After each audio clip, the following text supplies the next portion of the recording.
Bom, pessoal do primeiro ano, espero que todos estejam bem e vamos então dar continuidade às nossas atividades à distância. Essa é a atividade número 2, que trata do tema da periodização da pré-história. Eu costumo dizer, sala de aula, né, que o historiador é um cara chato que não pode ver um período de tempo que quer dividir, né, em períodos. Pode ver um espaço de tempo assim que vai querendo colocar nome nesse espaço. Obviamente, essa periodização tem uma função que é tornar compreensível como é que foi o processo do desenvolvimento da história desde o início até os dias de hoje. Então, partindo desse ponto, fica a pergunta: quais são os dois grandes períodos que nós temos aí na divisão da história? A resposta está fácil, né? O período histórico e o período pré-histórico. E o primeiro ponto que a gente tem que observar é o que marca a divisão desses dois períodos. O que caracteriza o período pré-histórico, o que caracteriza o período histórico. Bom, o início do período histórico ele está ligado ao surgimento de uma tecnologia e uma instituição.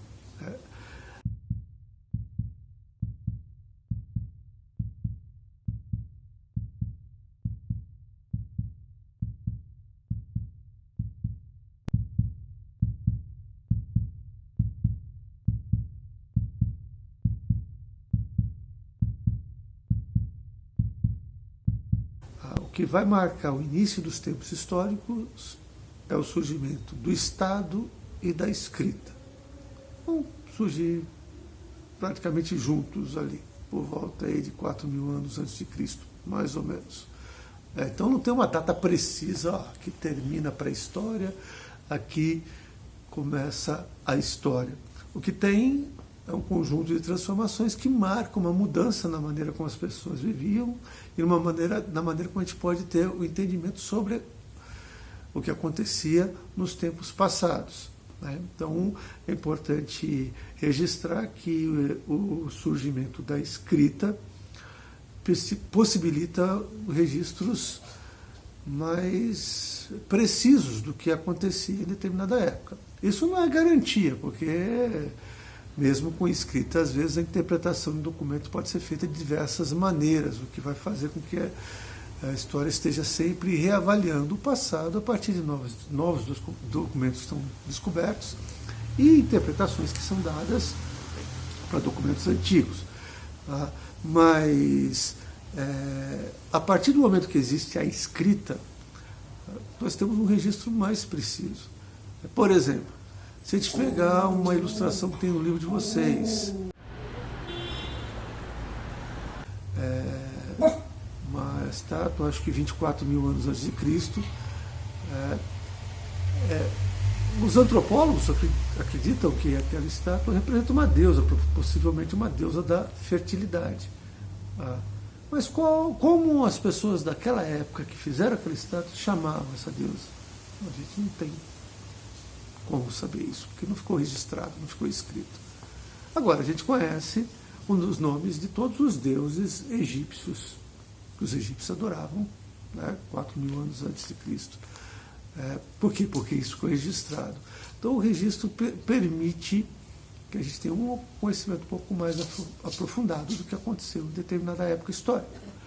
Ok? Então, o surgimento da escrita é importante nesse sentido. E o surgimento do Estado, ele aponta para uma nova maneira de organizar a sociedade.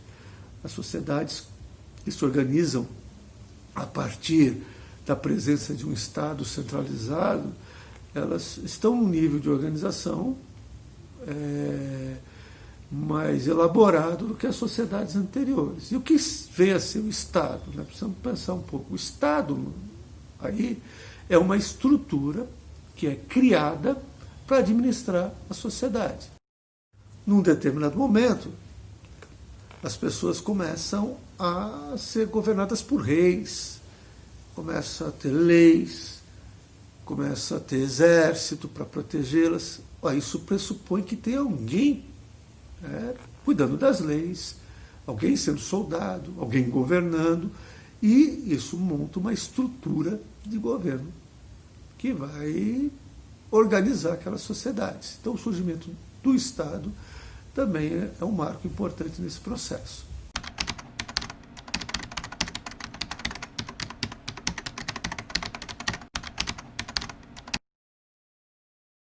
Não é bem assim.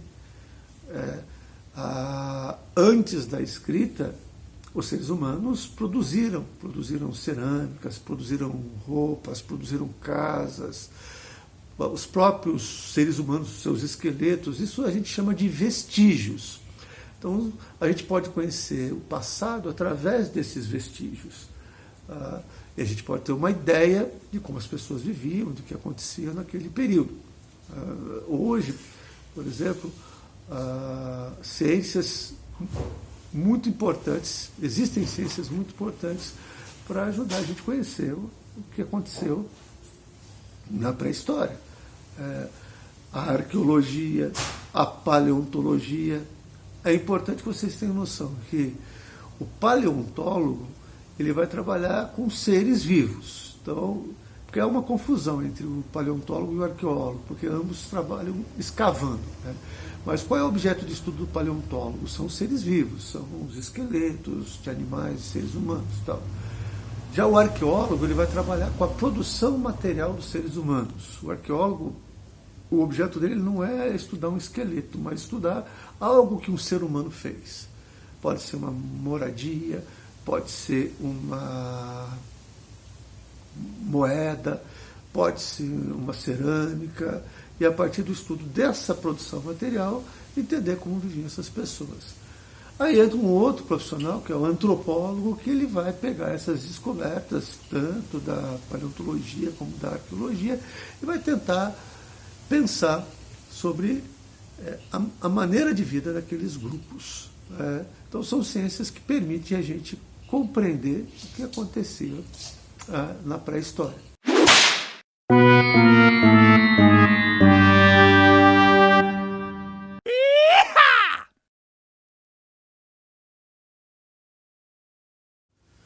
Dito isso, a gente pode então começar a pensar numa periodização da pré-história. Antigamente essa periodização era mais complexa, havia períodos como Mesolítico,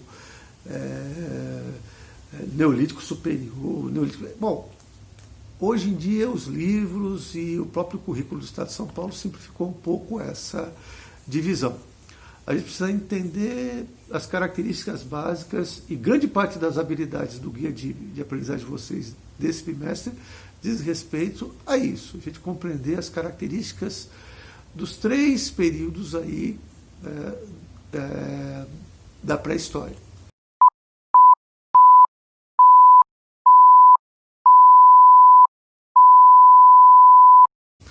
O primeiro período é chamado de período paleolítico. A palavra paleolítico, quer dizer, se a gente for traduzir literalmente, pedra antiga.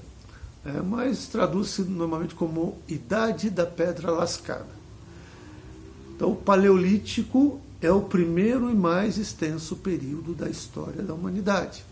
Ele vai começar lá com o surgimento dos primeiros hominídeos, o Adiopithecus ramidus, o Australopithecus, por volta de 4 milhões de anos atrás, quando começa a evolução em direção à nossa espécie, que a gente viu na aula passada.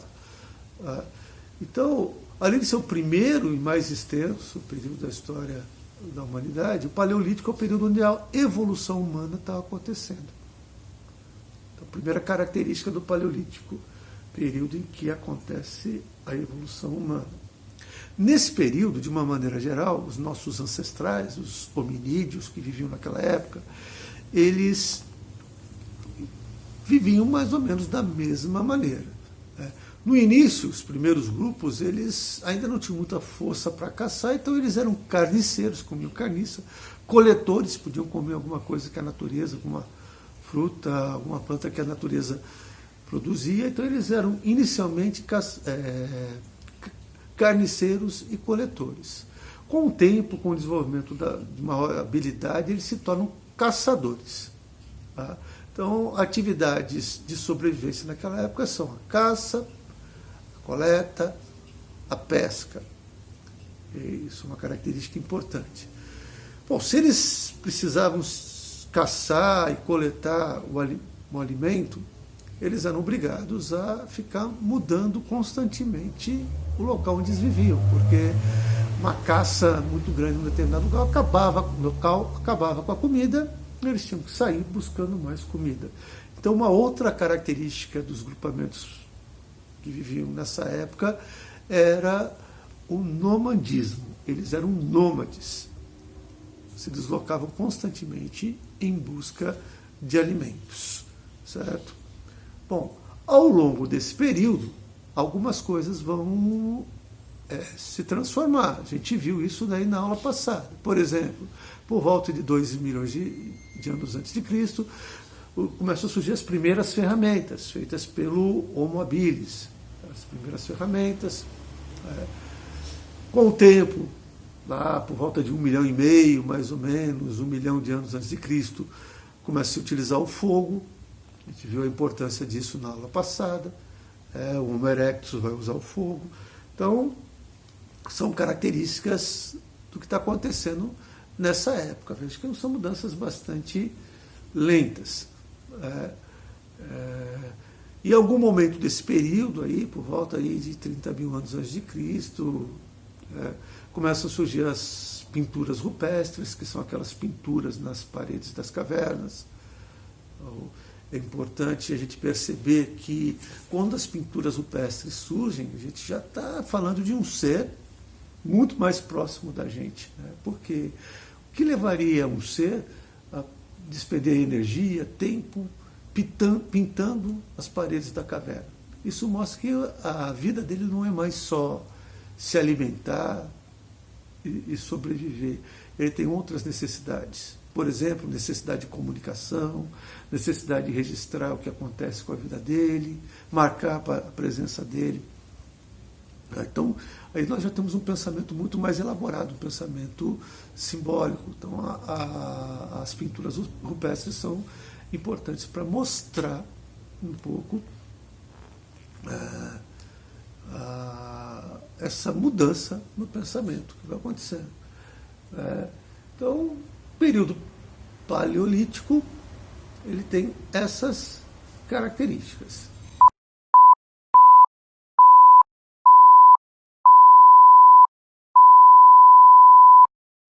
Quando chega mais ou menos por volta de 10 mil anos antes de Cristo, os nossos ancestrais daquela época, eles vão descobrir atividades que vão mudar totalmente a vida deles. Essas atividades, a descoberta dessas atividades vai ser chamada de Revolução Neolítica e vai dar início a um outro período da pré-história, que é o período Neolítico, que na tradução literal seria uma pedra nova, mas ele é traduzido como um período da pedra polida.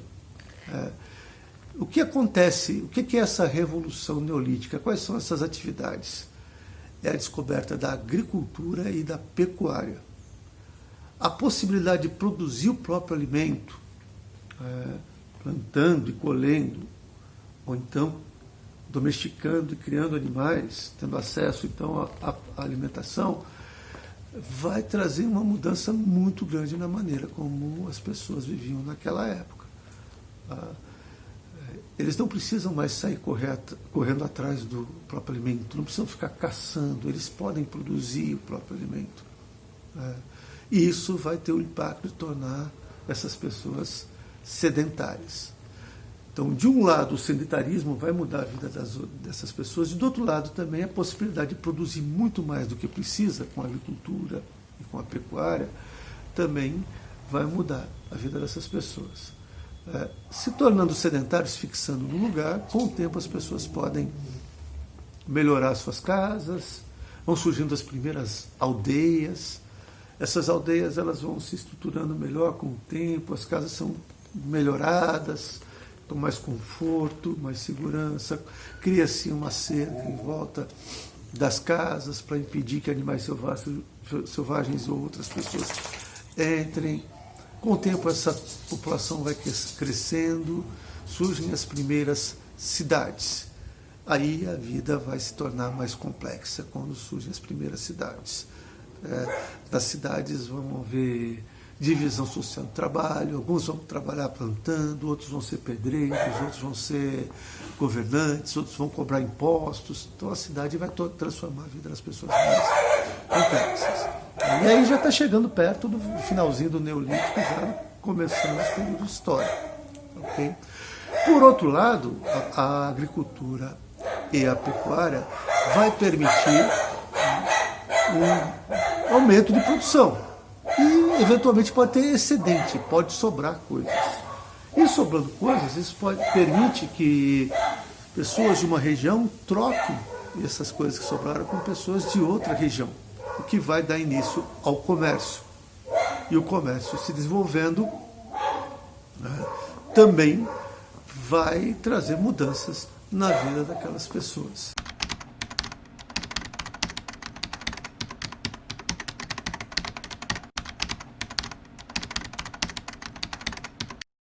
Então, é preciso compreender a importância da agricultura e da pecuária, da revolução neolítica, para mudar de paleolítico para neolítico. E isso tem a ver com o sedentarismo das pessoas. As pessoas fixarem no lugar e a produção de excedentes que vai permitir o surgimento do comércio.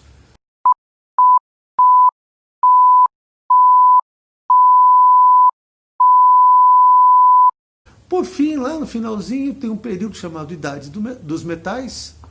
Esse período é meio... ele já ocorre praticamente no momento em que estão surgindo as primeiras civilizações e estão surgindo então o Estado e a história. Então ele é um período de transição no finalzinho da pré-história. E o que caracteriza, obviamente, o período da Idade dos Metais é o fato dos nossos ancestrais daquele período começarem a retirar os metais da Terra. O primeiro metal a ser retirado é o cobre. Acho que vocês conhecem o cobre a partir dos fios elétricos, por exemplo. Fios elétricos são feitos de cobre. Dá para perceber que ele é um metal bastante flexível, bastante maleável. Era bom, dava para fazer vasos, pratos, utensílios, mas armas de cobre não eram muito eficientes. Depois se descobriu o estanho, que também é flexível. Vocês conhecem o estanho, que é aquele fiozinho de solda, que também é um metal não muito forte, mas quando se mistura o cobre com o estanho, cria-se uma liga chamada bronze, aí se obtém um metal mais resistente. Então nós temos a idade do cobre, a idade do bronze, dentro da idade dos metais, o bronze que já era um metal mais resistente, e por fim a idade do ferro, metal mais resistente ainda. Para extrair o ferro demorou mais, porque havia necessidade de temperaturas muito maiores para quebrar o minério de ferro e transformar no metal. Isso não é apenas uma curiosidade, isso determina quem detém a força militar e o poder naquela época. Povos que têm armas de madeira ou pedra, essas armas são menos eficientes que as armas de bronze.